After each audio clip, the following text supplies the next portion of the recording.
Before applying this for the best result, cut your grass low. Cut it by like 2 3/4, no more than 3-inch height. You want to keep it low.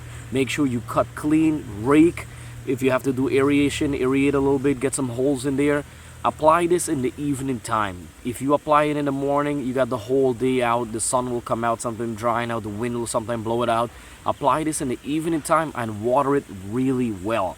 And then come next day, you have to water again. I water every single day about for a week, and this thing germinates fast. It works fast. If you got small patches, go to that area, rake that small area, and then shake this all of it.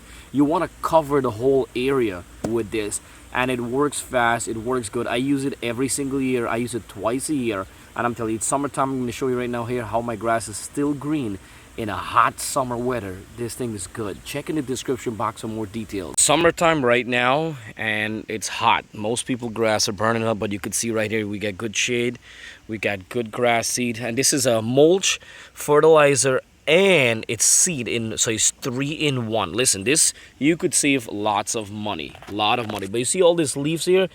Do not apply this with the leaves, because what's gonna happen when you apply this, it lands on the leaves, and then sometimes the wind will just blow it away. So it doesn't make sense. So what are you going to do? Make sure you clean everything out, and then directly it will go to the soil, and this way you'll get a better grown production with this right here. It's a really, listen, it could get pricey, but you're going to save a lot more money than hiring a professional to do the same thing what you could do right at home.